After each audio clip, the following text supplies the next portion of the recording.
Hi Hey, there. how are you, Lieutenant Governor Nunez? How Good. you How are doing? you? Good to see you. Yes, thanks for joining us. My pleasure. Yeah, I'm sure these are some crazy times, so They are we for all everyone. appreciate you taking time out of your day. I'm just going to do a very brief introduction before we get into the questions. Sure. But everyone I'm sure knows who Lieutenant Governor Nunez is. She's a Cuban American, and she has been Lieutenant Governor of Florida since 2019. She's actually the first Latina to hold that position, which is excellent. She had her bachelor's degree from FIU and then worked in the Florida House of Representatives before becoming lieutenant governor. It's been a crazy year, as you can imagine, and we obviously thank you so much for all your leadership. So just getting right into the questions, kind of, you know, how crazy have these last 6 months been for you and your staff? So certainly, as you mentioned, we got elected in November of 2018 and were inaugurated in 2019. And I don't think neither the governor or myself ever expected having to deal with a global pandemic in our first term. But be that as it may, the last several months have been extraordinarily busy. Certainly, we appreciate all of the hard work that Floridians from across the state in every industry, but in particular our healthcare heroes. I would be remiss if I didn't mention them. I know you all are typically on the front lines regardless, but now more than ever that's been exacerbated with this pandemic. And so we've been just really focused on trying to deal with a novel virus, at which point, you know, when this started to manifest itself in Florida in early March, we obviously didn't know a whole lot about this virus. And we continue to learn each and every day. And I think that is something that has obviously we've really tried to focus on the mitigation strategies. We've tried to focus on protecting Floridians every step of the way, but recognizing, like I've said often when we talk about this pandemic, that it has had obviously a significant healthcare impacts, but also on the flip side, it has had a tremendous economic impact as well for Floridians. So it's almost like a dual crisis. Yeah, absolutely. And we're going to get into the economy in just a little bit, but why do you think that Miami and Florida in general became such an epicenter during the quote unquote second wave? Because they were doing okay. We were all doing okay March, April, but then June, July, we became a national epicenter. Why do you think Florida was such a hot spot?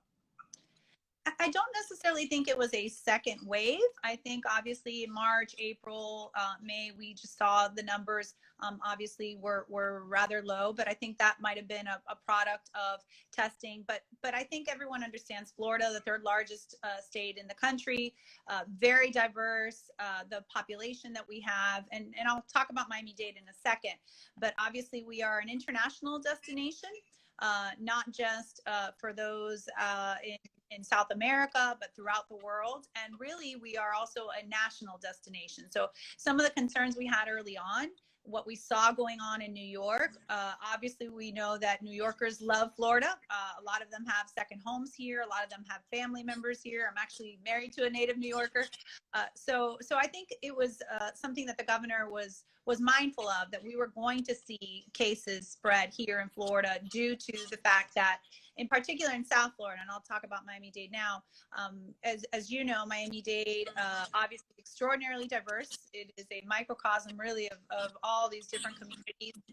And in South Florida in particular, given the cultural influence here, what you see is multi-generational households. And so that complicates matters as well when you have sometimes 3 or maybe even 4 generations living under the same roof. You know, what we've seen throughout this virus is obviously the elderly is disproportionately impacted, not only in terms of hospitalization and symptoms, but also unfortunately in terms of fatality. And whereas you may have younger individuals who early on weren't getting tested, as you know, the CDC initially didn't require or didn't allow for asymptomatic testing. So I think all of that combined really it led us on the path what we saw in June and July, and where those numbers started to surge. But I think right now we are looking at some good trends, and I know you're going to talk about that now in a few questions. No, absolutely. I mean, I think the trends have been very, very promising. What have been your top 3 priorities, you and your staff, since this pandemic started? I mean, I know you have a million priorities, but what have been your top 3 that you focused on? Sure. What I would say is that from the standpoint of what were the early areas of focus, what were those pillars that were guiding our decision making?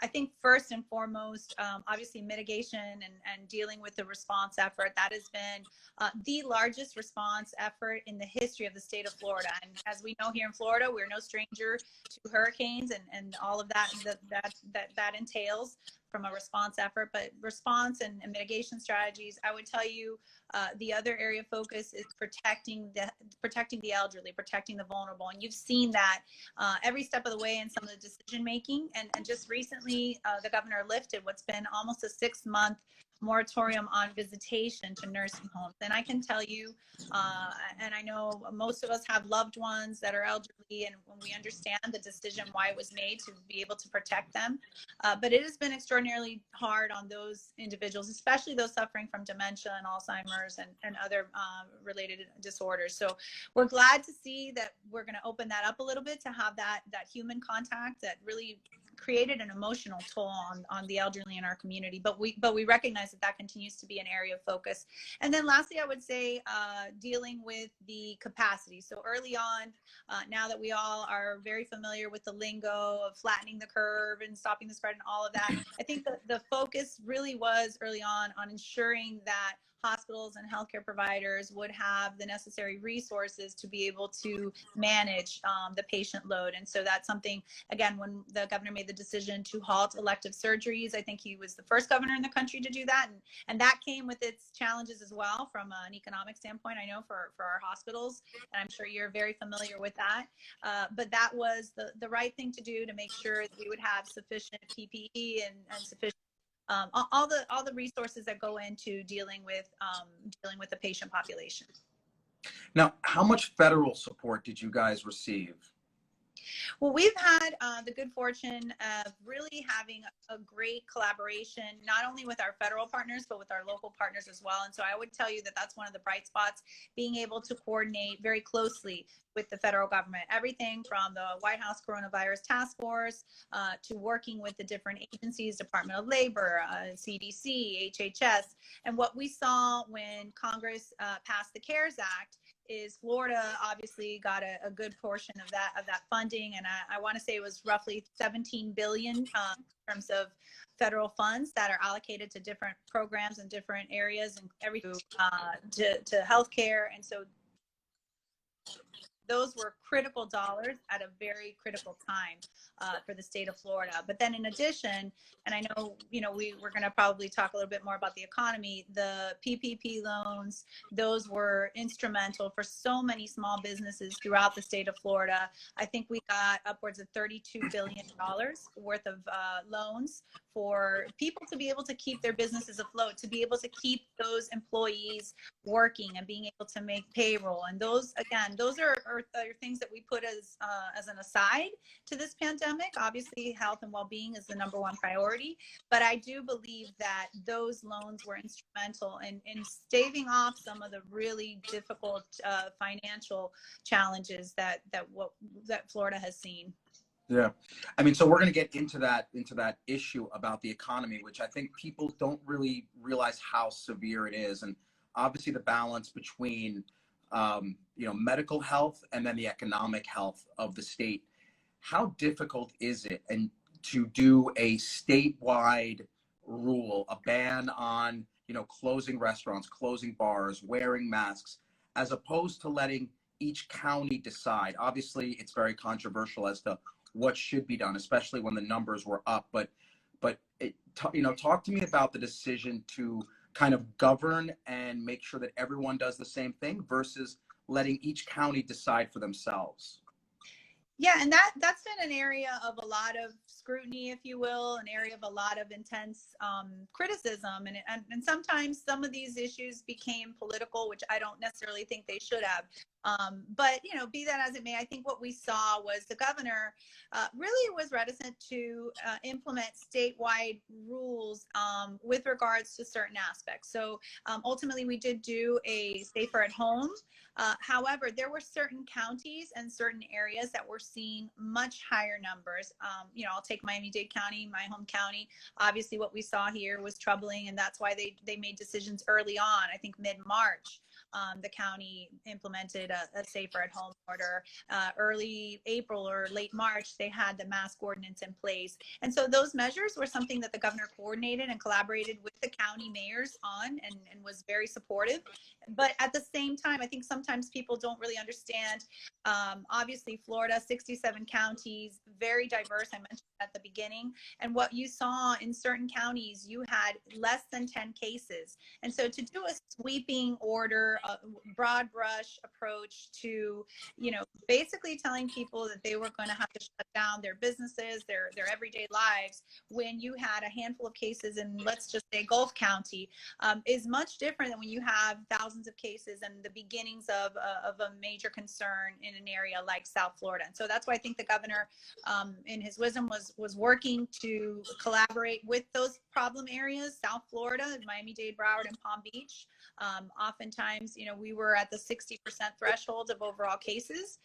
So that's why I think he was willing to work with them in a regional approach, and really take into account the diversity and the impact that decisions, that a statewide order or a statewide decision would have on a community. So it's not an easy thing. I think if he would have done the reverse, he would have been criticized. If what he did, when he did what he did, he was criticized. And so I think it's the ultimate, ebb and flow of making decisions, especially in the context of a global pandemic, the likes of which we've never seen in our lifetime. Yeah, I mean, I think people don't appreciate the benefit of having independence of the counties and the regions to kind of govern themselves. I agree with that approach, and I think that the benefits of maintaining that independence outweigh the risks, just like you said. And so now that the numbers are coming down, fortunately, is there a statewide reopening plan, or is that also based on region, counties, independent decisions? So we had a statewide committee, if you will, a task force looking at reopening. That was something that we had a number of industries, a number of perspectives, people from every corner in the state, from every impacted area, really giving their perspective.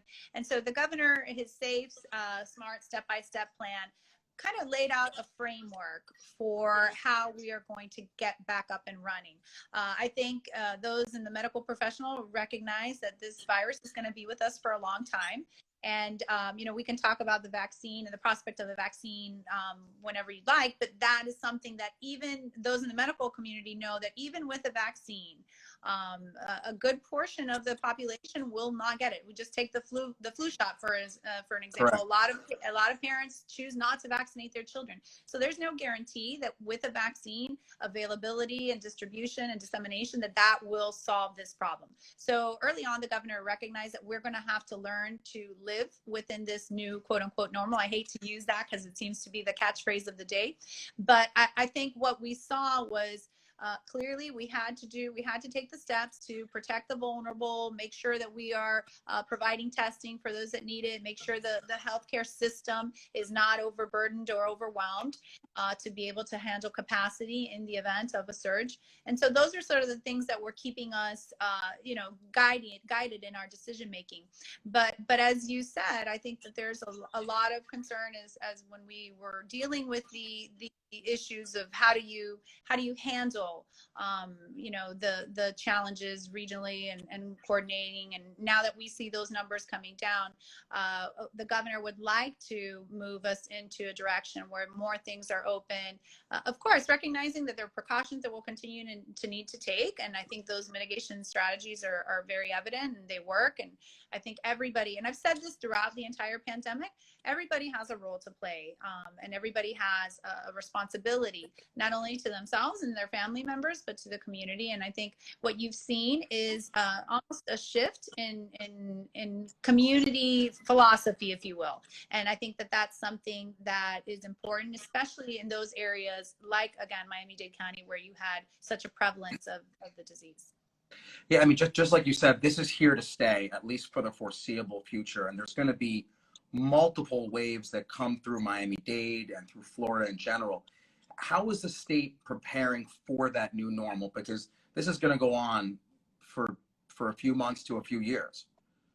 Yeah, agreed. And I think that as we continue to move forward and take those steps, as I said, we didn't know a lot about this virus at the beginning, and I think that we've learned quite a bit. I think that we have had the opportunity to understand, not only hear what's happened in Florida, but throughout the international community, gleaning lessons from other countries, other states.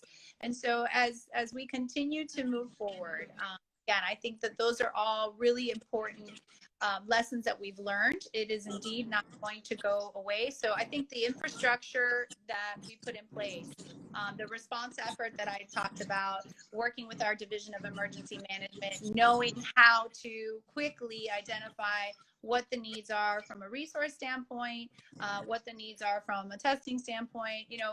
It's challenging when at the beginning of the pandemic, again, I mentioned this earlier, CDC, you basically couldn't get a test unless you had been to China, had symptoms, or were a healthcare worker. And so that really shifted rather quickly. And then what you saw was, again, the federal government assisted with this as well and providing testing sites. And so you saw those testing numbers soar through the roof. Florida at the height of the pandemic was probably in the top 3. And I would suggest that it probably is still within the top 5 states in terms of testing. So you had that run-on testing, and it was almost impossible to get a test. And that's really created a little bit of a challenge too, because what happens when you go and you got your test, if you had to wait a week to get a result, that really created a problem as it relates to what are the strategies that you're taking as an individual. Are you quarantining? Are you isolating? Are you making sure that those around you are staying away? Are you wearing a mask? So all of those things, I think, and then when you see on the flip side, and this just happened recently, one of our labs that we had a contract with was holding data as old as April. And so they did a one-time data submission, and that skewed our numbers. So that raised our positivity rate, which is something we are all focused on and looking at on a daily basis. But that data was stale. It wasn't valid. It wasn't useful. So what good is that data when it's going to do is kind of create an outlier, and people will perhaps be panicked saying, you see, your numbers are up. You shouldn't open this industry, or you should, keep restaurants closed. And at the end of the day, it's really been extraordinarily challenging for those businesses that weren't early on deemed essential. And what I would tell you, and the governor has said this many times, is that yes, government can come in and say your business is essential, your business is not. But for people that work in that business that wasn't deemed essential, or for people that own a business that wasn't deemed essential, I mean, that's a really tough pill to swallow, because for them, absolutely that business is essential. So how do you manage all of those different aspects? And I hate to sound like a broken record, but it really has been extraordinarily challenging to deal with both the economic and the health crisis at the same time. But to your question, I think that we do have a good infrastructure in place. We have an integrated county health department, 67 county health departments working, coordinating with Tallahassee. And then also from the perspective of the vaccine, from what I understand, some people are estimating November, December. The hope is before the end of the year. So now states are going to have to put together their plans and how they plan on disseminating these vaccines. And I know that there's a priority with regards to who would get those vaccines. So what is your understanding about the vaccine development? Are you hopeful? You said, I just want to hear that. Is it October, November? People said that was way too optimistic. I had heard that it was going to be 2021, but now things are moving up, it looks like. Yeah, I think so. I am hopeful. Like I said, I actually had the opportunity to be at the University of Miami when the vice president came in and the FDA commissioner to talk about the third phase, phase 3 of the clinical trials. And I know UM has been extraordinarily involved in that, and kudos to our hurricanes for leading the course on that. And what I will tell you is that from all intents and purposes, I think that the vaccine will indeed be available, I would hope, before the end of the year. That's what I'm hearing, but of course things could change. And I'm no scientist, I'm no researcher, and I can only imagine the amount of effort and time that goes into a clinical trial. And I think that never in the history of our country has a vaccine been led through the process so quickly. I think that comes obviously with some concerns, but the FDA commissioner indicated that there is no question in his mind that they are going to stick to obviously the protocols for safety and security. Wonderful. You had mentioned about the economy, and I kind of want to have a two-part question. One would be, obviously, Florida is a state that relies on just massive tourism. Airports, cruise industry, people visiting the beaches. How devastating has COVID been for Florida economically? And second of all, how do we bounce back? What are you guys doing to help the economy rebound in the next 6 months to a year? Sure, and that I will tell you has been a tremendous challenge. So we have absolutely been impacted negatively. For the upcoming fiscal year, we are looking at potentially somewhere between $5 to $6 billion deficit. So that's going to create obviously a lot of decision making at the state level in partnership with the legislature on how do we balance our budget. We're constitutionally required to do so. So that's going to come with a lot of scrutiny in our agencies and where government can sort of tighten its belt. For the hospitality industry in particular, as we know, Florida is a large tourism-driven state. From an economic standpoint, I can tell you it has been absolutely devastating. What we saw, we're the cruise capital of the world. Cruises have been basically dormant since March, and I don't know when the plan is to get them back up and sailing. I know that they've been working diligently to try to get all those protocols in place, to try to get all the resources that they'll need to keep their passengers safe. But it's not just the cruising industry, all of the interrelated economic drivers that brings to Florida. And so the hotel industry, for example, 80% reduction in occupancy. Those numbers have actually improved slightly. And just yesterday, I believe the governor was talking about working with our marketing arm, it's called Visit Florida, to drive tourism within our state. And so trying to see how we can recover from the devastating economic impact. We had a record number of visitors in 2019. I think it was over 127 million individuals that came to Florida for our beaches, for our theme parks, for our museums, you name it. And so obviously 2020 is going to be another record year, but not a positive one. It's something that we're going to have to continue to work through. We're confident that the slight glimmers of hope that we're seeing from a tourism perspective are going to lead the path for recovery, but I also do believe it's going to take a little bit of time. Yeah. When do you think large social events are going to come back? Sporting events, Art Basel, just general large social events here in Florida?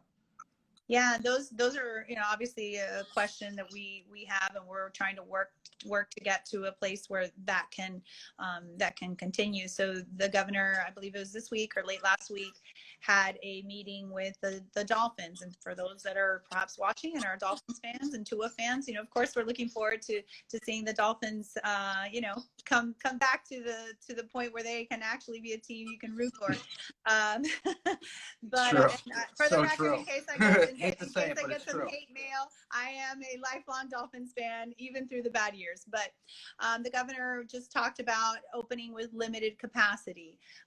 Certainly, we know that everyone wants to keep, the NFL and the organization want to keep individuals safe, and so they're going to take extraordinary measures and precautions. I know college sports has been a big topic of discussion, and I suspect over at the U, that's been an area of a lot of attention and focus. And so, the governor really wants to see us, again, get back to some level of normalcy. And I think sports is one area where he's inclined to work to, and I think his posture has always been, let's see how we can work to get to yes. We can't automatically just say, no, it's not going to happen. It's not going to be safe. We want to see what can we do to provide the individuals with the health and well-being and the safety that they're going to need from a protocol standpoint, but also continue with our lives. And I think he made the point about, high school seniors that have lived and worked and dreamed about the opportunity to go and play sports at the collegiate level and vice versa. I think, from the collegiate level to the professional level, all of those things are decisions, again, that you kind of put them and you cast them aside and you say they're not important in the scheme of things. But for those individuals, it really is extremely important to be able to have that opportunity. Yeah, I think it's important for people to realize that for many individuals, these are not just sports, it's their life, it's their livelihood. And so the value of that really can't be estimated. Shifting gears for the last 5 minutes, with the elections coming up, how do you ideally see voting in the pandemic, both for the state, regionally, nationally? How would you ideally see voting done in this environment? Sure. Well, Florida has a long history of vote by mail. We have a really good process, a process that ensures the integrity of the ballot if it arrives in your home, and ensures the integrity of the election. And so we want to continue to focus on that. I know, again, given this global pandemic, some people may not feel comfortable going to vote, but I can tell you we just had an election, August 18th, our primary election. And from all of the reports that I got back, it went extraordinarily smoothly. There was really no incidents. If you can obviously go and stand in line at a grocery store and keep your distance and wear your mask, we think that for most people, going to either an early voting site or going on election day to your precinct won't be an issue. Now, having said that, we want to make sure that those that don't feel comfortable, those that have healthcare, health risks, and that have other underlying conditions, or the elderly, they may not feel comfortable to go and stand in line and do all that. And so we want to make sure that they have the opportunity to vote, again, in the way that Florida has always done, with requesting their ballots and being able to leave that at home and mail it directly from home. So we don't expect too much of an upending of our electoral process here in Florida. Some other states may have different challenges and different problems, but we expect, not only from a health perspective, but also given the importance of this coming election, we expect that there'll be a lot of scrutiny around the cyber integrity as well. So you would say that the state is ready to handle an increase in mail-in ballots, because obviously there will be an uptick. Yeah, and we saw that again with the primary, there was an increase, and so I don't expect that any county will have challenges.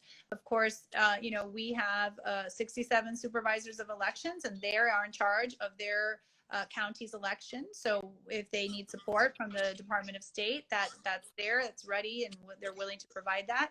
But we don't really expect there'll be a challenge with the elections or vote by mail. Got you. And then last question, what would you say is the single biggest challenge facing the state moving into these elections and into next year? So I would say the single biggest challenge overall is obviously the path to economic recovery. But as it relates to elections specifically, is that your question, or? No, what is the next challenge for you, your staff, moving forward in next year? I would say getting back on the path to economic recovery, and then starting to shift to focus on the business of the state. So right now, for the past 6 months, I could tell you the vast majority of my time has been spent on dealing with COVID. I can tell you the governor's, the vast majority of his time and energy and focus has been dealing with the pandemic. And so at some point we have to obviously continue with the everyday business of the state, which, obviously that has been functioning and that's been working well, but there are a lot of areas of opportunity for our state to continue to grow and to thrive. And so the governor's priority right off the bat when he first got elected was dealing with the environment. And so he's been able in 2 years in a row, really been able to get record funding for the environment to deal with water quality, Everglades restoration. We're seeing what's going on with Biscayne Bay. So all of those things will continue to be a priority. But again, dealing with a budget that is stressed, and that's obviously going to have to require a lot of belt tightening, like I referenced earlier, is going to be a challenge to be able to ensure the priorities that we have are going to continue to get funded. In addition, education, as we know, there has been, I'm a mom of three. My youngest is starting high school this year, and I can tell you that online learning for him, and I know for many other students, has not been ideal. And so I think that there's going to be a significant loss of learning and education gaps that we're going to have to deal with, that Florida had been working steadily to improve. You know, number one in the country for our reading scores in the fourth grade. So a lot of great accomplishments and accolades that we have in Florida as it relates to education, which I think we're going to have to deal with a little bit of the fallout around those educational attainment gaps that I'm talking about. And then finally, I would say, as we continue on the path to recovery, you know, what are the industries that Florida can really capitalize? And I also, one of my other responsibilities is chairing Space Florida. And I can tell you the space industry is one that is booming, no, pardon the pun, one that is really thriving. And that's an area where I think we're going to have to spend a lot of time focusing on the opportunities for long-term for Florida's economic portfolio and the diversification of our economy, and also for workforce and pipeline initiatives for our students, those that are studying to go into that industry. So sorry for the long-winded answer. No, it's such great information. And I just want to say thank you for your time. This was a, fantastic interview. Obviously a crazy time for you, your team, your staff. But there's no one who we'd rather have lead us, and your leadership has been absolutely phenomenal. We went through some very tough times. The numbers are looking better. I'm sure there's going to be rough times ahead. But again, thank you for everything you do, and your leadership has been absolutely just phenomenal. And again, thanks for taking the time out to interview with us today. Oh, thank you, Dr. Komatar. Always a pleasure. All right, take care. Okay, great catching up. All right, bye-bye. Talk to you later.